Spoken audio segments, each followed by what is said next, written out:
Olá, no nosso quadro Direito Empresarial, no programa Negócio de Valor, no dia de hoje, em homenagem ao Dia das Mulheres, vamos responder a uma pergunta da empresária Bela Prado, que fez o seguinte questionamento. Uma funcionária engravidou no período de experiência. Era para ela ter retornado da licença maternidade e me enviou várias mensagens dizendo que vai na loja para conversarmos, mas até agora nada. Pelo que soube através de outras pessoas, ela diz que não vai mais trabalhar e que montou um salão em casa. Como devo proceder? Essa pergunta feita pela empresária é bastante interessante e ela faz parte do dia a dia de todas as empresas e envolve a questão o problema da empregada gestante.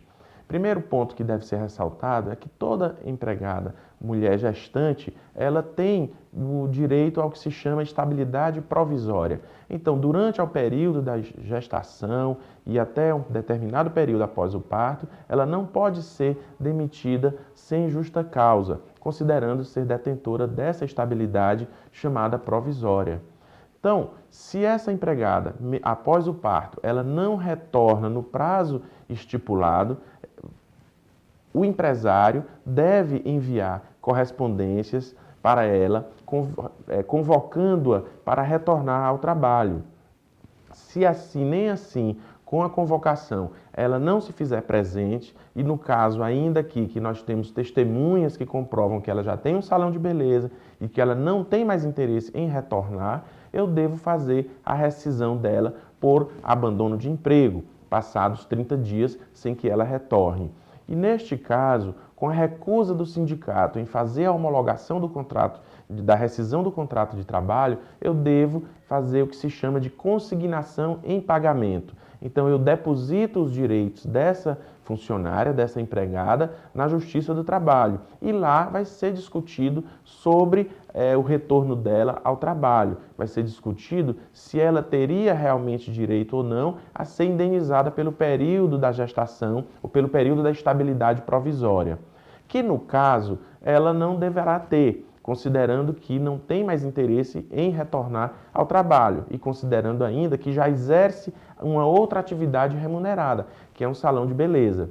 É importante ressaltar que nesses casos é fundamental que se tenha provas, é fundamental que se comprove, o empresário precisa efetivamente comprovar tudo isso que está sendo alegado, que ela não retornou mesmo sendo convocada e que ela ainda exerce uma outra atividade profissional, uma outra atividade remunerada, para que fique configurado o ânimos desta empregada em não mais trabalhar para a sua empresa. A segunda pergunta que vamos responder no dia de hoje também é de uma empresária que nos enviou um e-mail, mas que não quis ser identificada. E diz o seguinte: tenho uma empregada que depois que engravidou resolveu fazer tudo de errado, pois sabe que eu não posso demiti-la. Roubou, falsificou atestado e outras coisas piores. Tive que abrir um processo contra ela e com tanta coisa errada ainda não pude demiti-la. O que fazer nessa situação? Bom, como eu já disse na pergunta anterior, é imprescindível que haja a prova, não é, desse comportamento do funcionário, do empregado. Então, o que devo fazer? Na medida em que esse empregado ele começa a praticar faltas, começa a se ausentar, chegar atrasado, desrespeitar o superior hierárquico, enfim, começa a praticar atos incompatíveis com o seu trabalho normal, o empregador precisa começar a dar uma advertência nesse empregado, advertência por escrito. Se o empregado, mesmo assim, se recusar a assinar a advertência que está recebendo, o empregador coloca 2 testemunhas que assinem, confirmando que aquele empregado tomou ciência da advertência. Se o empregado, ainda após a advertência, continua praticando irregularidades no exercício do seu trabalho, ele, empregador que já deu uma advertência anterior, poderá agora dar uma suspensão. Então, eu posso suspender o empregado por 1 dia, por 2 dias, por 3 dias de trabalho, e nesse período o empregado ele não vem trabalhar na empresa, mas esses dias que ele não trabalhou, esses dias serão descontados do seu salário, em face da suspensão que o empregado sofreu. É bom lembrar que eu posso dar até 29 dias de suspensão, Eu não posso ultrapassar os 29 dias de suspensão, porque aí já se considera uma demissão.